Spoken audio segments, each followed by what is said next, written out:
You can introduce myself.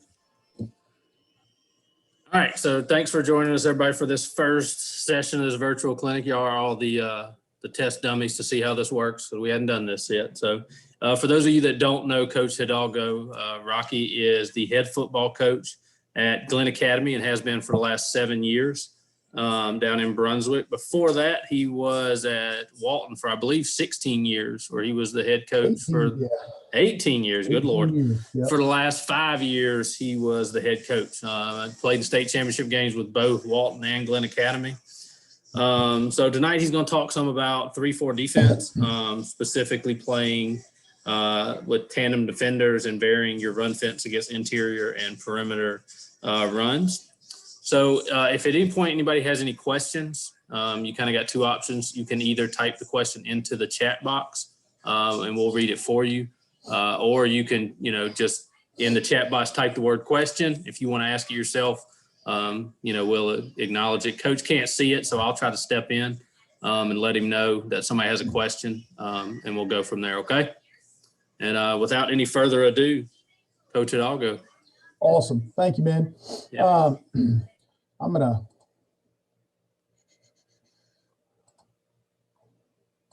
all right. Can everybody got that right there? We good? Yes, sir. We can see it. Awesome. So, first off, I appreciate Coach Parker and Parker Resources, you guys, for having me on. I'm excited to kind of do this. I have never done one of these online Zoom clinics, so I'm interested to see how it goes. I think from our perspective, I used to do a lot of speaking with the Glazier clinics for years, and this is probably, I've had more anxiety about doing this clinic because of technology than I ever did about any of the Glaziers that I used to do. So it'll be interesting to see how this goes. I've kind of got everything in a PowerPoint. If you give me some feedback on how this looks and how it works, because I may do a few more of these with the Georgia Football Coaches Association coming up in the next few months. But I'd like some feedback if this works out. I didn't want to toggle back and forth between this and Huddle. So just a little bit about me. I was an offensive lineman in college. I coached a year at Rhodes College. I was an outside linebacker coach. It was my first taste of defense. My first job was at Walton High School as the defensive line coach. 99, I became the offensive line coach. Wanted to be the next great offensive coordinator. Didn't get the opportunity in 2002. Coach Ed Dudley offered me the defensive coordinator job. I took it. And since then, I've been a defensive guy, since that time and kind of hung my hat on that and made my career with it. I was named the head coach at Walton in 2009. In 2014, I came to Glenn Academy down here on the coast. I've been here 7 years. Played in the state finals in 2011, 2015, lost to an unbelievable Grayson team in 2011. There was no shame in that one. And then lost to Allatoona in 2015. I've been fortunate enough, we've won 5 of the past 6 region championships here at Glenn Academy. I think in my 7 years here at Glenn, we've led the region in defense 5 years. I'm fortunate enough to work with 2 really good defensive coaches, more than 2, but I have 2 guys who really run the defense for me. And Josh Veal and Taylor Sharp. Some of you guys may have seen those guys at clinics or whatnot. I give you my background here. I was an offensive lineman. I played on the offensive line. Didn't know a whole bunch about defense, and I'll kind of go through all this I want to go through all this to kind of get to a point here. In 95 at Rhodes College, I coached outside linebackers. I want to work on the defensive side. I didn't know anything about coverage. I was fortunate enough to get a job over there and learned a little bit over there. Coached the D-line in a 4-3 defense from 1996 to 1998. Offensive line coach from 99 to 2001. As I said, I wanted to be the next great OC. Never happened. In 2002, I was offered the defensive coordinator position. And we were a 4-4 team prior to that. And I was looking for what we wanted to do. We wanted to make a change defensively. We didn't want to play 4-4 cover 3. I spent a lot of time looking around, talking to people, and decided on 4-3. We were a 4-3 over and under match team, 9-man box team. Back then, you got a lot of 21 personnel. You got a lot of wing T. It's probably the offense of the day. The wing T was the air raid offense of the day back then. So it was a good fit for that time and period. In 2005, we started to get more spread offenses. We see more spread formations, teams that were throwing a lot of quick game. You started to see the Tony Franklin stuff come in. We started using a 3-4 personnel, what we called our Delta personnel versus spread sets. In 2006, we just ran out of, we didn't have as many defensive linemen. And so we converted to the 3-4 full time. And I've been a 3-4 guy since 2006. And I'm going to talk to you a little bit about why I believe in the 3-4, why we run it, because of its flexibility. Like I said here, and since 2002, we've led the region in points allowed 12 times in 18 years. That's pretty good. I'm very fortunate enough to coach with a lot of really good football coaches, guys. Chuck Goddard ran the secondary for me. He's the defensive coordinator. He was a head coach at East Paulding, defensive coordinator at Blessed Trinity right now, at Lasser High School for Jeff Irwin, at Kell High School. He's Leo Barker, who was the defense coordinator for Roswell High School when they won the state championship in 2006. Worked with me. Tim Ewing, who's the current defensive coordinator at Walton, was the defensive coordinator at Blessed Trinity. Worked for me in the secondary. I've been fortunate to have a lot of really good football coaches along the lines. Learned a lot from some of them. A lot of the stuff we've kind of incorporated. It's interesting to see guys who coached with me and took what we did back then, and it's kind of moved off in different directions a little bit. It's always fun to talk with those guys. This is what we call our Delta. A lot of what we're going to do tonight is really about pro formation. We'll kind of start out basics in a pro formation, a pro look. We align the majority of our snaps with a head up nose guard, a zero technique, 2 tight 5s. If there's a 3-man surface, our Sam linebackers in what we call an 80 technique, and we'll kind of go into that a little bit more here in just a little bit. Our safeties. If we're in a 2-back of 21 personnel, the rover's going to line about 8 yards, 2 yards outside the tight end. He's going to key the tight end, flat foot read the key the tight end. The free safety on the backside, he's going to key the offensive tackle and the back through the offensive tackle. If he gets the back out, he's going to take the back out. It releases the dog on the weak side to go and play ball. He doesn't have a pass responsibility if we've got a single receiver on the weak side. But this is our basic front. We play the majority of our snaps out of this front. I don't care. A lot of people, and I'll talk to you a little bit about how we play spread formations and things like that. What people will see with us is they'll see that 5-man box and they're going to want to line up and run the inside zone. That's really what I want them to do. I want to get up and hand the ball off and run the inside zone at us, because we've got some unique ways to play and fit the inside zone on the inside, just with our interior 5 guys and by adding a guy late with the outside linebackers. Why the 3-4? It's a balanced front, first off. I think the balanced front allows for flexibility and versatility. It's a lot of easy adjustments. We use, as I said, we'll play the majority of our snaps in a nose and 2 5s, but we use a lot of, we'll line in the under front, we'll line in a tight front, we'll line in an over. We slide the front sometimes. I think with the 3-4, with the overhangs, we're allowed to slide the front to the strength of the offense very easily. A lot of our blitzes are, in fact, I'd say the majority of our blitzes are either strong or weak side blitzes. They're either S's or W's. If it's an S, Seminole comes from the strong side. Wahoo comes from the weak side. Or they're field calls. And if we say field Seminole, that means we're going to run Seminole from the field. Field south, we're going to run south from the field. Bench Seminole means we're running Seminole from the bench. So it allows, because it's balanced, we don't have to flip guys back and forth. It allows those guys to learn left and right, play ball. If we want to have a guy who's better to the field, it's an easy adjustment to put one guy to the field and one of the outside linebackers in the boundary.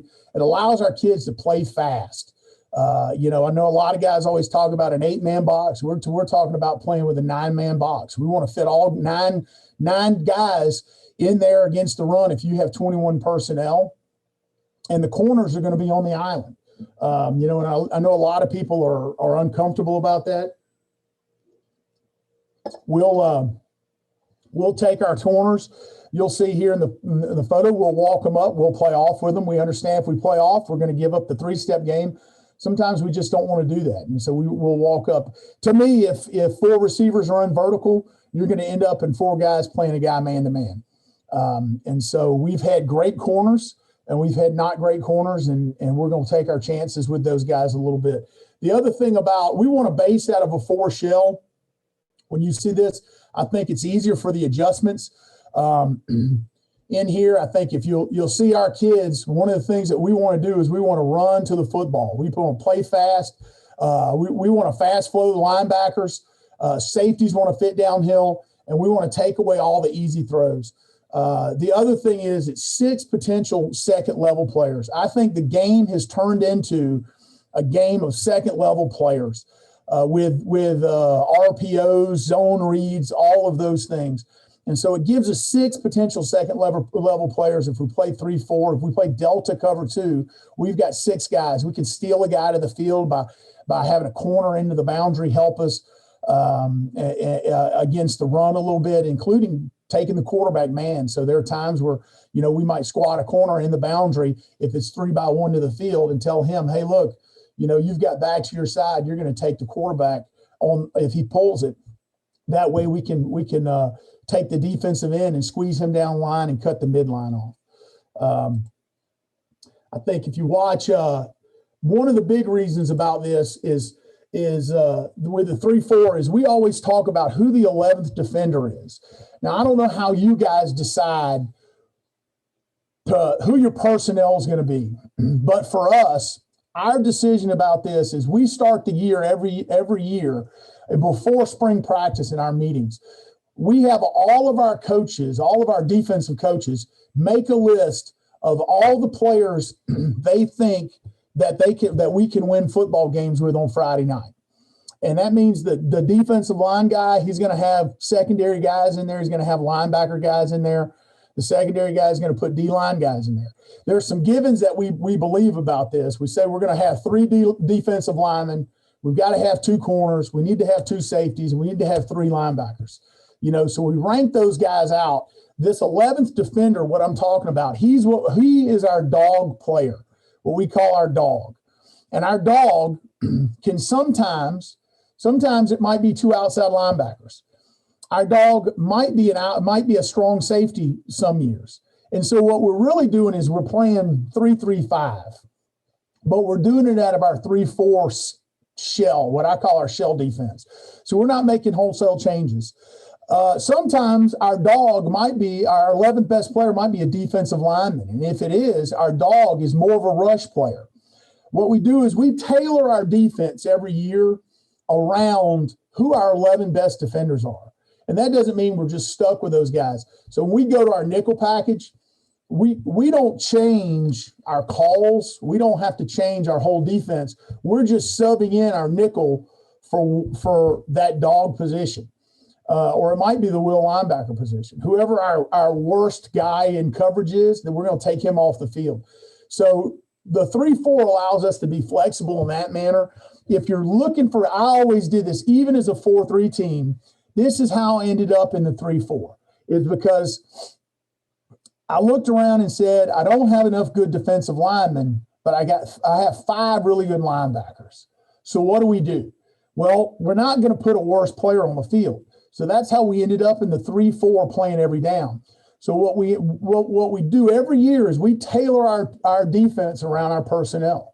And so I tell our coaches, don't tell me what our kids can't do. Tell me what they can do, and let's build a football team around it. And you'll see on this video, number 5 here was actually a safety. He started the season at safety for us.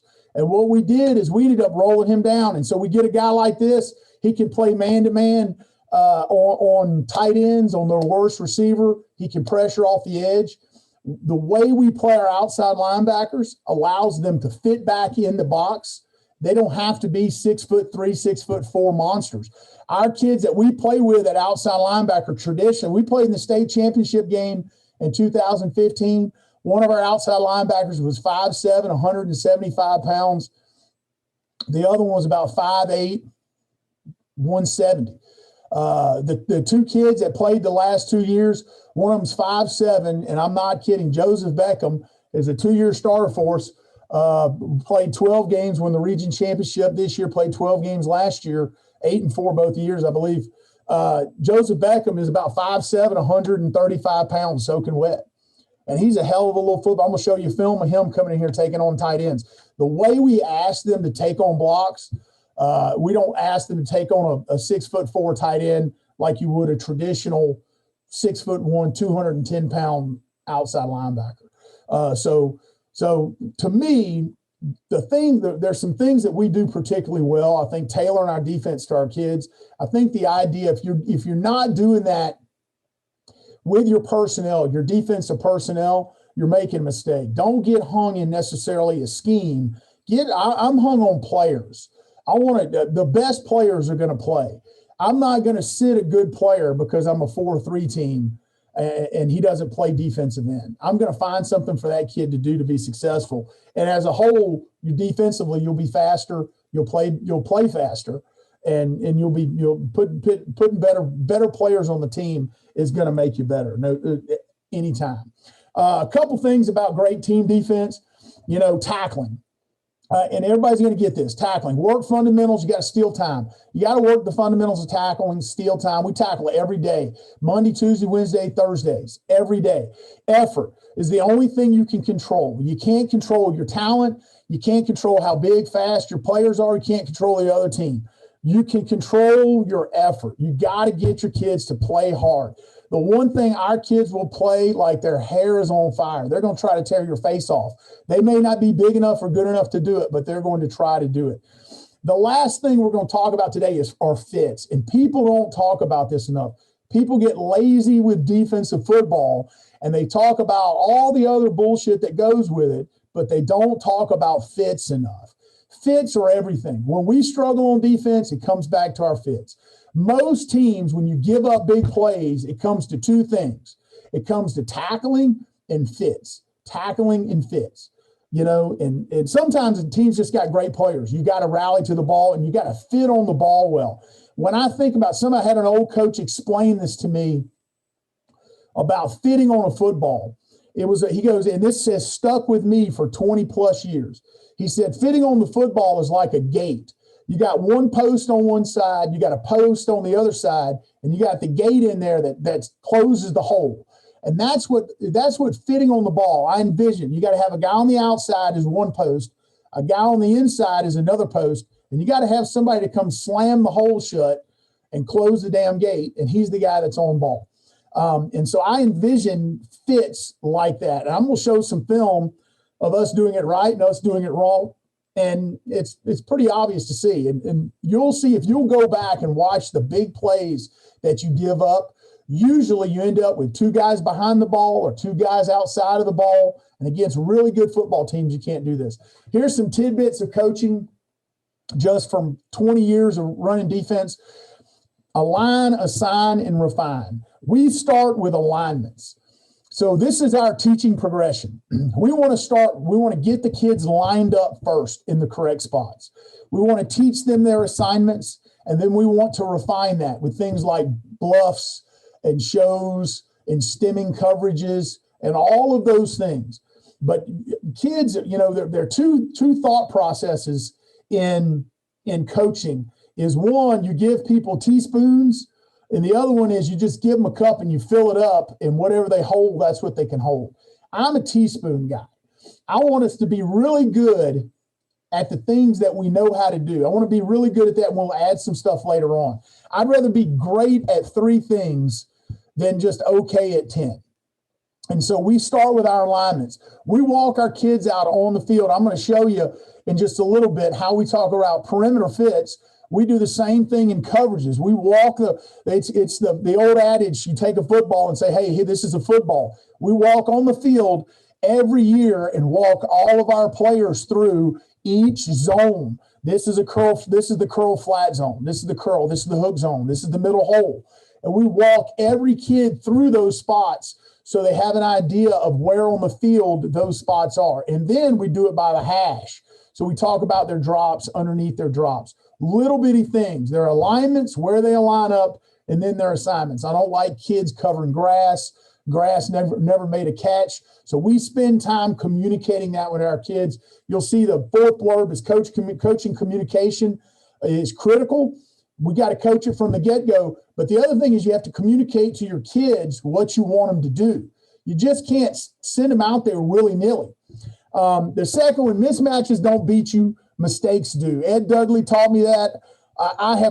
We have beaten guys who played in the NFL with 5'7" Jewish corners. I had 2 5'7" Jewish corners and played in the semifinals and beat North Gwinnett with Jared Crawford, the Crawford kid that played for the Saints. He was one of the wide receivers. One of them went to another wide receiver went to Kentucky. And those two kids went out there and did their assignments, did what they were supposed to. We ended up winning the game as a quarterfinal game. And you know, I'm a big believer in that. If you coach your kids correctly, if they do the right fundamentals, you know, the mismatches, that's not what's going to beat you. It's going to be the mistakes. Focus on fundamentals. EDDs, you'll hear me talk about EDDs, everyday drills. Have a progression of everyday fundamentals instead of, I don't know how many, can't get a show of hands. How many guys use like dynamic mobility or some bullshit like that to warm your team up? It drives me crazy.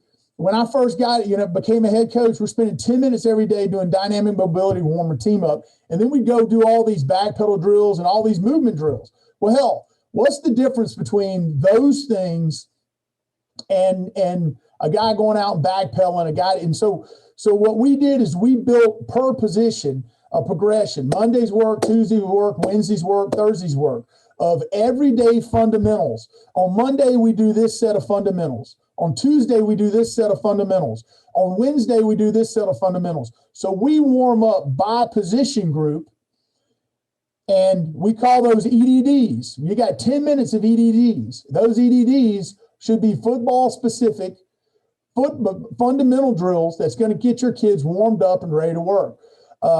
So the wide receivers will be out there on cones working their stems and plants and all those things.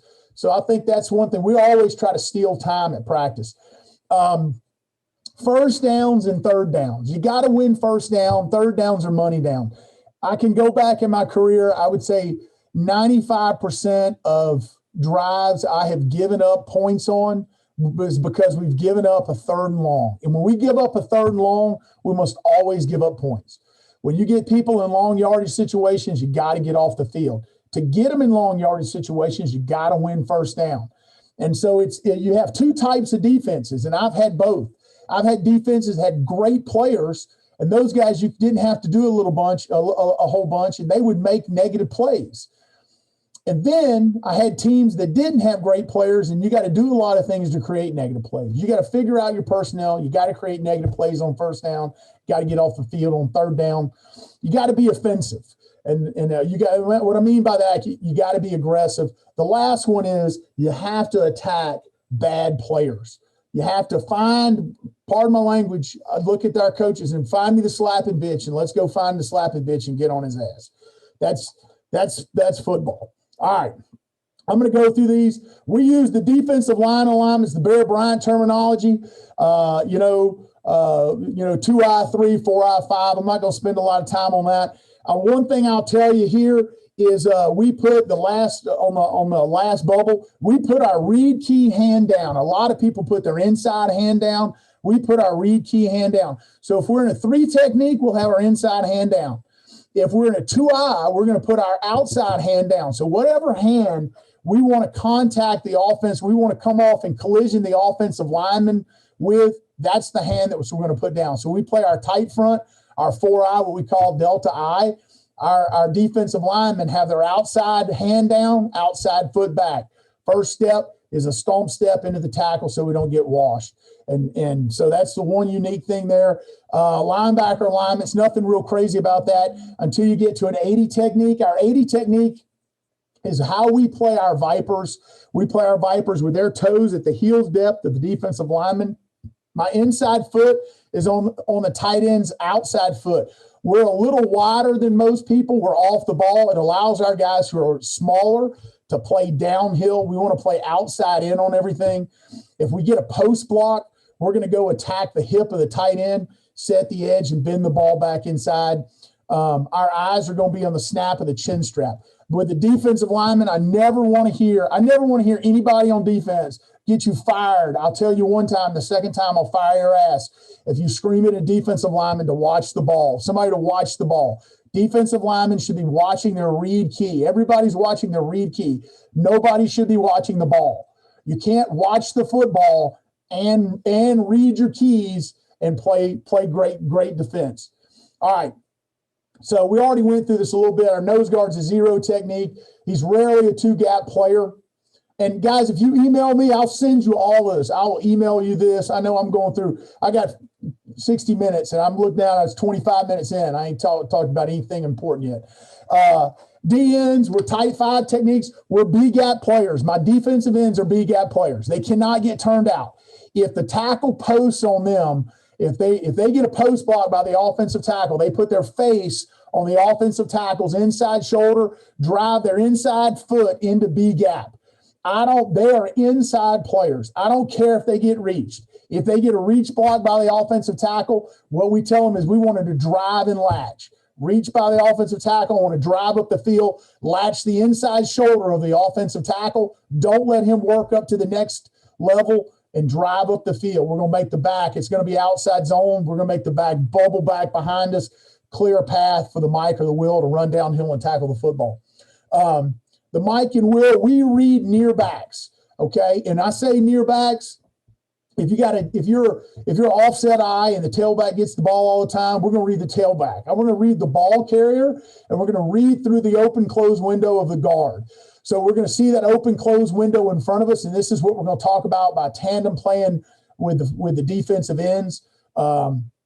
But we're gonna read the running back and get our secondary read from the offensive lineman. I want them to fast flow. The reason we do that, because the offensive guards never, ever carry the football. They never carry the ball. So we want to get our read off the back first, and then see the offensive lineman for color if we're getting pulls or anything like that. The Vipers, those guys can't get reached, and they're the spill player. We're going to talk about that here in just a second. The rover and free safety, they're going to make the Vipers right, okay, versus a run read. Versus a reach, they're going to fit the tube. So if the Sam linebacker here, if he gets reached by the Y, the tight end, he's going to get outside the play. The rover is going to flat foot read and fit back underneath that guy. The Sam linebacker is going to take the tight end. He's got the tight end. He goes to the flat, you got it. The rover's going to fit downhill in what we call fit the tube. If the tight end blocks down on the 5 technique, the Sam is going to flat squeeze and spill everything. The rover's going to kick downhill. We're going to talk about a bunch of that. He's going to play the bounce on a down block. We're going to talk about that. That's kind of what we're going through here. Tandem playing inside linebackers and defensive ends. Everybody with me right now? I know I'm going fast. Got a lot of shit to get through. All right, so a couple things here. Now, so what we do is, we're talking about tandem playing inside linebackers and DNs.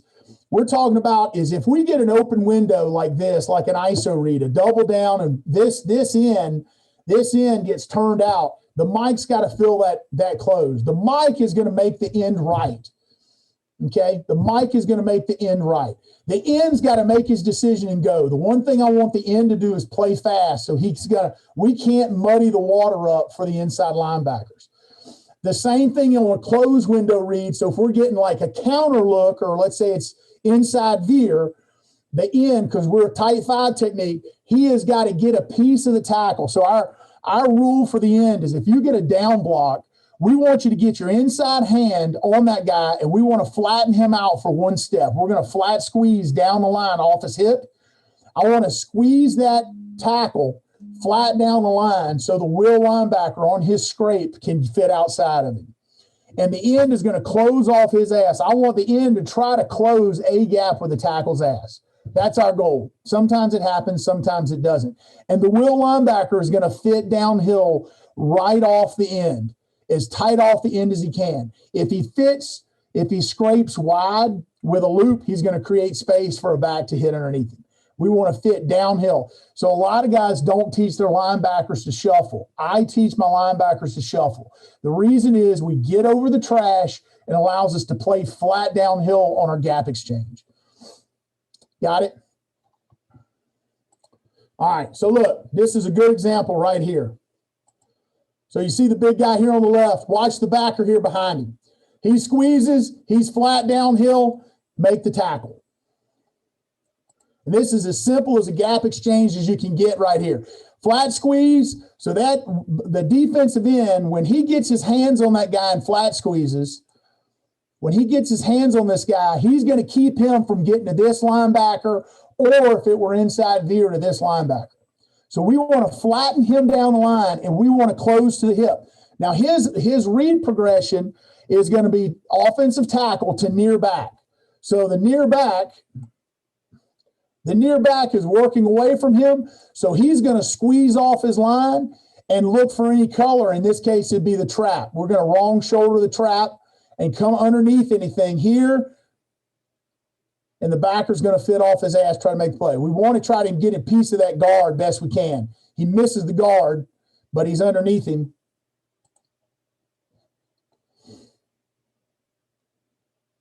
And this is what we're talking about, tandem playing at multiple levels. Watch it here from the backside. I think I got another one after this one.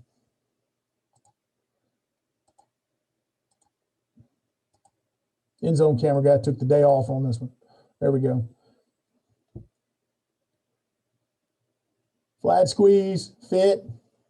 Need a better tackle by that guy. I think these are all the same ones. Oop, here we go. All right, so here's a good example here. All right, you look at the defensive end up top. Okay, this is one where it's important why we kind of fit off of each other. A lot of teams will get inside zone. Guys will see us with a 5-man box, and they say, we're going to run inside zone because we got numbers. Well, our defensive ends are B-gap players. They really don't have numbers. The other side is people will come in and they will try to fold us like this. Our reads are, when that guy drop steps, we're going to try to come back underneath this. The backer has got to see the fold and fit. Watch the end up top. Does a good job here. So he comes underneath. See how he gets the fold. He tries to come underneath. The backer up top's got to fit back outside of him. It's what we call tandem playing. What we don't want is two guys in the same gap. I don't want this guy and this guy stacked right here, because when you get that, you give up big plays. Okay? That's what we're talking about when we're talking about playing, tandem playing our inside and outside linebackers. Now, the other thing we do is we tandem play our outside linebackers and our safeties. Okay, our outside linebackers and our safeties. So here's a couple of things. We call this our read force concept on the outside. We're going to read everything and all of this stems from we're a gun triple option team. All right, we're always trying to find the dive player, the quarterback player, and the pitch player, because we want to arc, lead, load you to death on those things. Well, what we try to do is make sure that we have multiple guys. But we got to have two dive players. We got to have two quarterback players. We got to have two pitch players. But how do you do that? You read everything. And we're going to read everything against the triple option. The quarterback's reading us. We're reading them. I'll go back to that. If this were a triple option read here, he'd take the dive. He'd take the quarterback. If they ran, let's say belly option, or let's say this was midline pitch like this. So gun triple teams will run midline pitch like the one on the left. Well, now this is an open window. He would become the quarterback player. He's going to take the dive. He's going to take the dive. So the same thing here. So our defense, our Sam linebacker, for the purpose of this clinic, our Sam and Dog are essentially interchangeable. This year, they played left and right. The Sam and the Rover are going to read the tight end. Okay, and I'm going to show you how we pod this up and coach it out throughout practice and all that here in just a little bit. So if we get a reach block by the tight end, zone option, let's say it's zone option. Okay, the Sam linebacker is going to rip outside. So the Sam linebacker is going to become the pitch player. He's going to be the pitch player. The Rover is going to fit back inside. And he's going to take the first threat that shows. I had some other stuff. I should have erased the mic on this. I didn't erase the mic. I should have. But he's going to take the first threat that shows outside back underneath the Sam linebacker. The first threat with the ball, he's going to tackle it. The Sam linebacker is going to get to pitch. He's going to run, get outside, and get to pitch. This where outside zone, he's going to run. He's going to arc outside. He's going to anchor the point, which means he's going to work himself. I'm pointing to my screen. You guys can't see that. He's going to work upfield to anchor the point. We don't want to run past the football. You just keep running up past the ball. You don't contain anything, and they just run underneath you. So it's a feeling. The guys have got to get a feeling to kind of work about a yard or so before they get to the depth of the running back and sit down. We want the back, if it goes outside of us, to have to bubble back. When they do that, it's usually a negative play because we'll run and rally to it. And if they don't, they put their foot in the ground and go north and south. The Rover and the Mike ought to be fast flowing and we make a play. Versus read force versus a down block. Okay, so this is traditional power. All right, so the tight end doubles on the end. The Dog is going to flat squeeze. Our coaching point is go stand in the tight end shoes. We want where his feet were. We want to go stand in his shoes. The Dog is his read progression is going to be tight end to near back. In this case, the near back is going to come kick him out. He's going to take the inside pad of the near back off. We call this a C cut. If the tailback were to flow underneath, I'm going to show you video, this guy coming underneath this block, the tailback tries to cram this ball, he's going to come off and he's going to make this tackle right here. I'm going to show you video of my 137-pound outside linebacker kicking some 200-pound kid's ass and doing it over and over again. The free safety is going to flat foot read, and he's going to fit to make for the spill. So we're going to spill it to him. He's going to look outside for the bounce here. If the ball bounces outside of this, he's going to play the ball outside in. Everybody got me? So this is what we call our read force, how we tandem play those guys. Now, Sam linebacker. If the Sam does it wrong, if the Sam gets hung on the tight end, the Rover's job is to make him right. So over here on the left versus the reach block, that Rover, if he sees the Sam hung, he's going to work outside in a hurry and help us outside. This is what we call tandem play. Likewise, on the down block, if the Rover, I'm going to show you video where the Dog doesn't squeeze and doesn't C-cut. Well, the safety is going to kick down to 5 yards, and he's going to play back inside and make the Dog right. That's what tandem playing is. It's important when you do these things. Your safeties generally aren't going to make tackles for no gain. Your safeties are going to make tackles for 2 to 3 yards. But what they're going to do is they're going to kick down from 8 yards to 5 yards. If they're getting tighter to 5 yards, they become a one-way player. We want our guys to kick down to 5 yards, find the ball, and run. And they've got to look these guys up and fit off the outside linebacker in front of them. All right. So here's a reach key. Here's a reach key up at the top. Okay. All right. Outside linebacker's outside. So the Sam does a good job. He's going to get outside the play. He's going to bring it back in. Now, this is one that we didn't do right. The safety's in pretty good position, but the Mike is not. The Mike should be, I told you guys, fitting on the balls like slamming a gate. The Mike should be behind the play, behind the ball carrier. The safety should be on ball. Well, what happens is the Mike's going to get over the top of the ball. It doesn't really kill us, but you'll see he cuts back. You see right there? If the Mike fits on the backside of this play, that guy blocks the safety. The Mike makes a tackle for no gain. Watch it again. Now, our guys are running the ball, and they run to cover. So we've got another one on there. All right. Here's another one. All right. This guy does a good job. This is my 137-pound outside linebacker right here. Outside. See the safety fit hard inside. He's really hard and fast down. We may have had a roll call where he's going to fit down underneath that. But the fit's the same. Now you see this, the Mike does a good job because this time the linebacker does a good job of staying on the backside half of it. That's a pretty good fit. And guys, I'd love to tell you, we have good players, good high school players. I don't have a guy on my defense playing on that field that's going to play college football. Not a guy. None. I got a couple of crazy year. A couple of them probably could have gone Division III, Division II, just don't have the money to do it. But, I mean, they're just guys. They're just guys. You can do this with good, hard-nosed football players that have been coached up. See the wide view on it? Yeah, see, we rocked right there with the safety. See, the safety does a good job. He's getting motion to him. He's getting safety over the top. Does a good job. See how he settles himself slow? Watch him creep. Settle. See, he's at, whoop, shoot, I screwed that up. He doesn't get in a rush until he sees the ball. Nice and patient. This kid's a junior. He's a decent player. He's got to learn to tackle better. But once he sees it, once it opens up, he's gone. Here's the down key.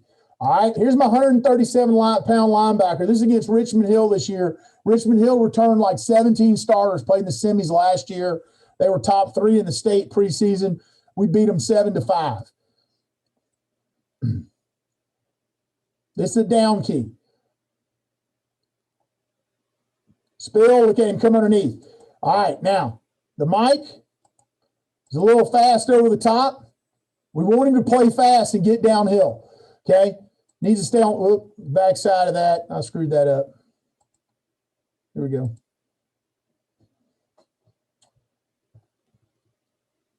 Watch the safety. Safety creeps. He's not in a hurry. He doesn't have to be in a hurry. One, because we're playing read force, and if that guy goes to the flat, the Sam's going to help him and take him. He can be patient and flat foot read. He's got that tight end vertical. If he's just running downhill fast, he's going to give up play action pass. The other thing, he's going to end up being a one-way player because he's going to end up on the line of scrimmage. We don't want him on the line of scrimmage. Once it declares, we want him to run and roll. Okay? You got another one in here too.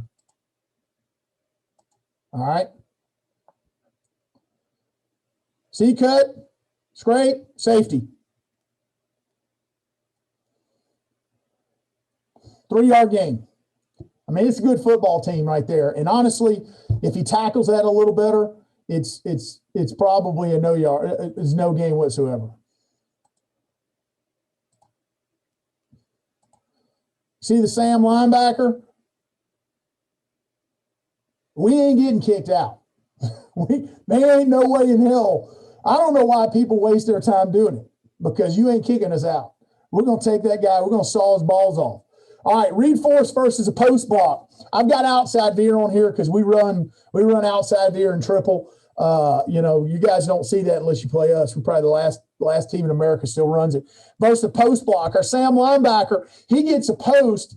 He's going to fit upfield to the hip of the tight end. He's my outside player. So I want to get him upfield a little bit to get in a position. If that ball bounces, he's going to take it. I don't want him to face up the tight end, because our guys aren't big enough to face up some tight. They're not going to win that block. So I want him to come downhill with force, hip of the tight end. The Mike, if this is ISO, he's going to come in, take the inside pad off. He becomes my cutback player on inside zone or ISO. The wheel linebacker's got to scrape over the top. The rover, he gets a turnout, is going to fit back inside the Sam. He's going to kick down at about 5 yards so he can tackle the football if it comes here or here. The wheel linebacker is going to scrape this way, inside to out. The rover is going to play outside to in. If the outside veer, everything's the same. The dog's going to come tackle the dive. The free safety is going to kick, get the down block. He's going to see the pitch, run the pitch. Will's got to scrape the quarterback. Okay? Here's the post key. And I got one in here to show you where we run up too far. All right? Up top, look at the post. Outside linebacker on the post. He's driving. Post, upfield. Look at the safety back underneath. In a position to make a play.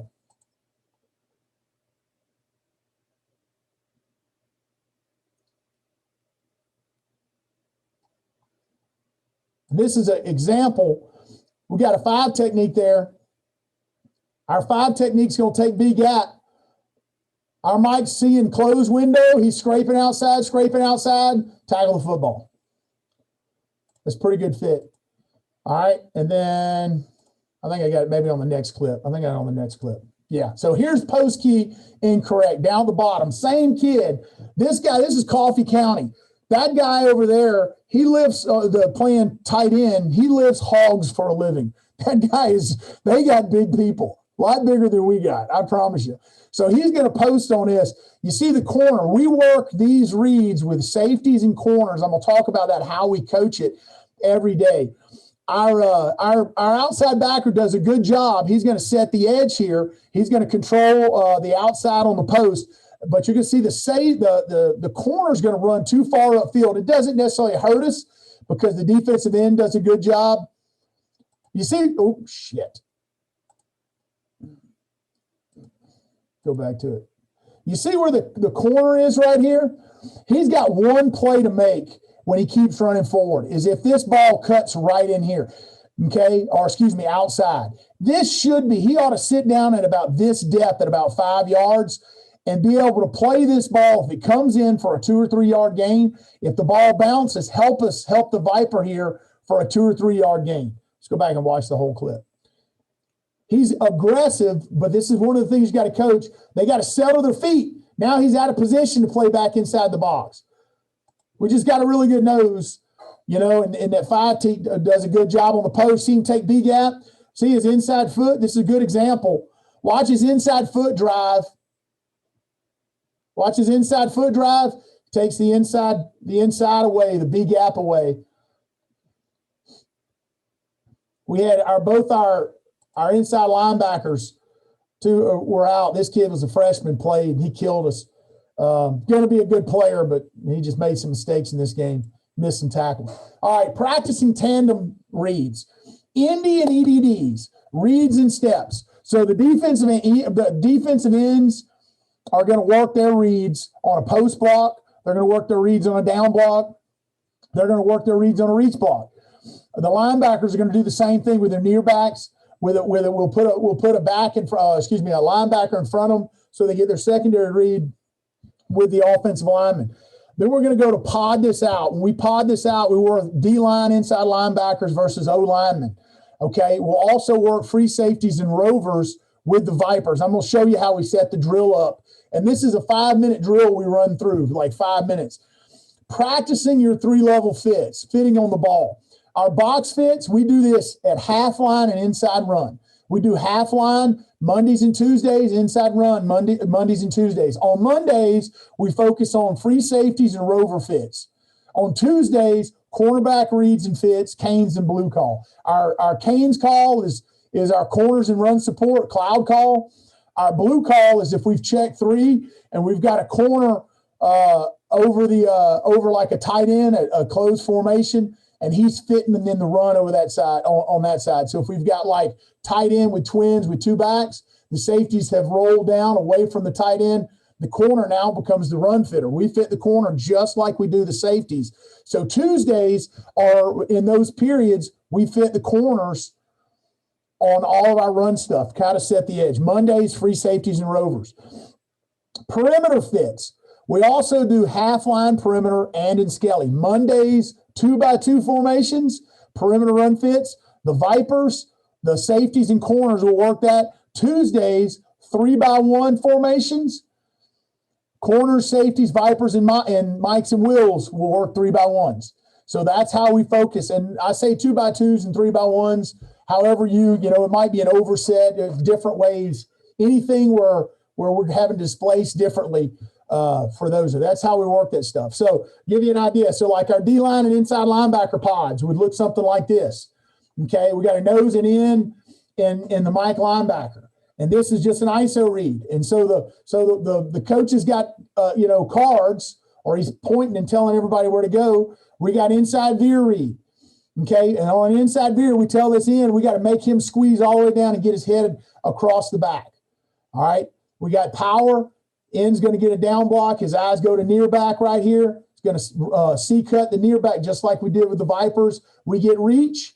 The same thing. We get a reach block. The end's going to latch the tight end, drive in. So we work this with pods. In practice when during our indie time. Free safety and rover. This is how we pod the free safety rover up. Okay, tight end with backs. The center is just a placeholder. We use a backside guard, a tight end, and a fullback to kick out. Safety, the tight ends, the Sams, and the safeties are all getting their tight end reads off of this and fitting off each other. Down block, C-cut, he's going to fit outside. Down block with backside counter, he's going to wrong shoulder, free safety's outside. Post block, free safety's going to fit inside. Outside zone, dog's going to get outside, free safety's going to fit the tube underneath. So this is how one way, and this is like a 5-minute period. Our kids know this stuff. Pods, and so we'll have offensive lineman services there. We'll set 2 or 3 groups up, and we're rolling through this thing. All right, half line. This might look where our half line might look like Monday, and so we'll do 5 minutes of half line, but we're going to get 10 plays in 5 minutes. So we're going to have it divided. So we'll have a left side and a right side, and so we might be working pro formations, and these are just examples. But the safeties, the Sams, we're getting 10 plays. In 5 minutes, we're going to get 5 different looks on this side, 5 different looks. Usually we can probably get somewhere between 6 to 7 looks or each side in 5 minutes, somewhere between 12 to 14 once our scout team gets accustomed. So this is our half line Mondays. Our half line Tuesdays might look something like this. This is what we would call it on the left is our blue call. Our corners in run support here. On our right is a Canes call. Our corners down playing run support. We've got a nasty split. So we'll work those things, whatever looks we're going to have Tuesday. I had some cut-ups. I was trying to get off huddle for this stuff on our corners playing a run, and they didn't download in time. I might be able to pull them up from if I got time, I'll pull huddle up. So that's how we practice it. The other thing is backside run fits. Okay, so we're 9-man football. Our rover, we talked about front side over here. Our backside safety on the backside of this, his job, play goes away. He's going to kick down to about 7 yards. He's going to look up the will linebacker on the backside. If the will linebacker fits across the midline, he gets across the midline, the free safety is going to sit on the backside. He's got 20-man rule. He's got counter, cut back, and boot. The dog is going to run the heel line. Okay? All right, so here's an example.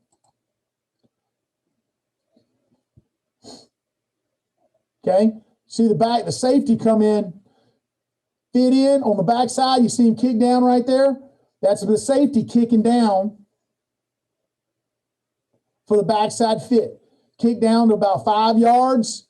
The mic's across. Safety's going to be in and fit. See if I get another one here. There we go. All right, safety. You see the safety coming in the picture here? Safety comes in the fit. That's the backside fit. Now, all right, backside run fit. If the wheel gets cut off, the free safety's got to replace for the Mike front side. He's going to be a late insert. And so now we've got another front side player. We don't need the wheel. We don't need the free safety backside anymore. The wheel's cut off. So the free safety is going to fit front side. You understand? And so this is how we play 9-man football. So that free safety, when he kicks down, he's eyeballing, the wheel gets cut off front side. He's gonna insert front side. You'll see the safety here at the bottom gets lost. He does a terrible job. Watch the safety here on the backside though, the one on the top. Watch him on the top. Watch him insert front side. He's going to insert front side because the wheel gets cut off. Watch the wheel. Plays away, wheel's cut off, insert front side.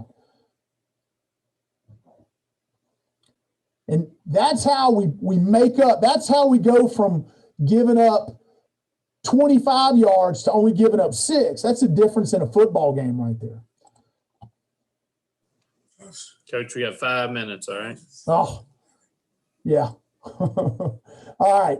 I'm going to scroll through these. I got ISO. I'm going to just watch some film in here. This is us fitting up against ISO and inside zone.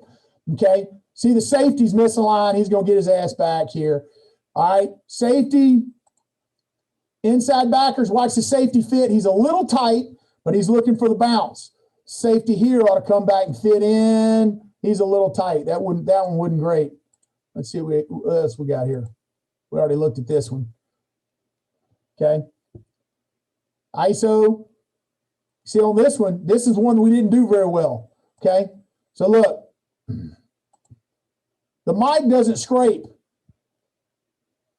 We get a wrong shoulder by the wheel, son of a bitch.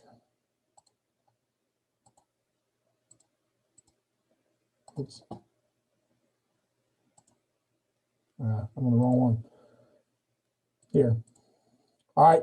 Run fits by outside zone. Okay. Outside zone looks, jet looks. We kind of looked at this one. Safety's going to fit underneath.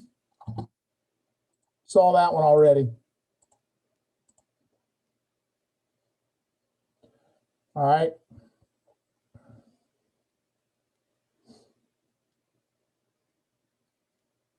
Outside zone. Viper's up the field outside.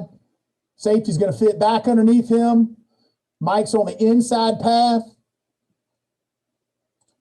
We got 5 minutes. Here's counter. Safety's going to fit outside. All right, we're going to have some of these where the safety's going to make us right.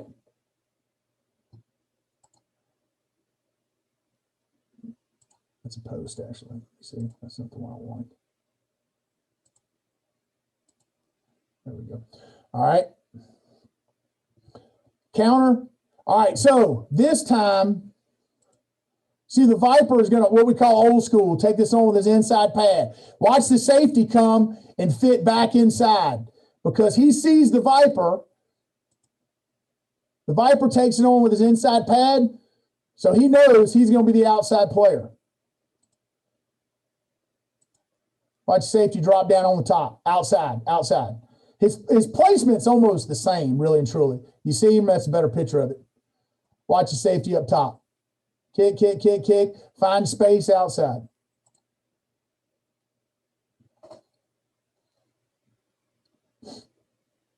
Counter.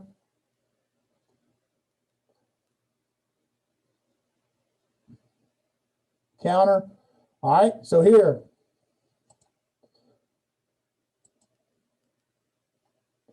Down block. Ah, shit. I did it again. All right. Power O. Move on to the next one. Power O fits.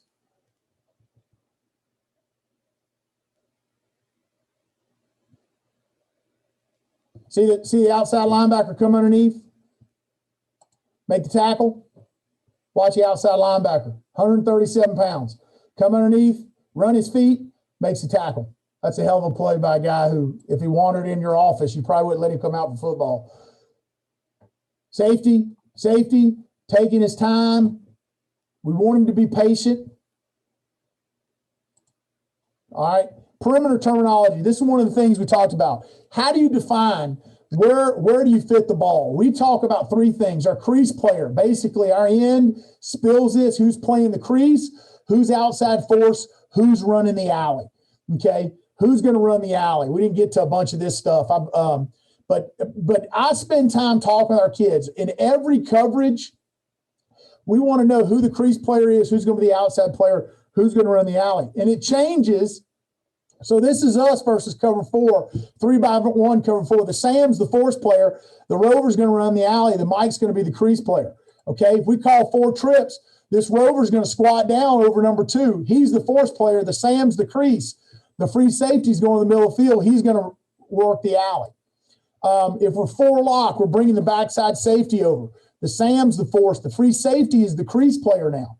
He's the crease player. He's read number 3. If he blocks that Sam, he's fitting that crease right there. Different ways to fit the run. Different ways to fit the run perimeter-wise. It's our 2 lock. Corners down. He's the force player. The Sam's the crease. The Rover's the alley player. Free safety is the second alley from inside to out. Mini 2. Cover mini 2 is different. The corner's in man coverage. Now the Rover looks like cover 3. He's man. He's really playing cover 2. We're playing cover 2 over these 2 guys right here. He's the force player. Sam's the crease. Same thing. I think I drew up. Nope, that was the last one. I didn't get a lot of time to talk with that stuff. I left, if you didn't get my email address, email me at the school. It's my name, rocky.hidalgo at gmail.com. If you'll email me at the school, I'll send you this.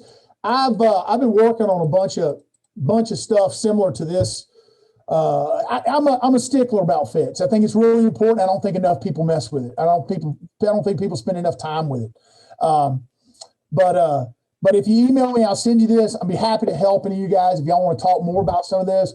I've got a lot of stuff like this that I've kind of been working. I've been working on some 3-4 books. I've got 2 of them done. I want to get the first 4. They kind of stack together up before I publish them. But I have 2 done. So I've kind of pulled some of this fits and stuff like this from the book. I know it probably just seems like minutia, but man, if you really work your fits and get good at it, you can play really good team defense with some average guys who play hard.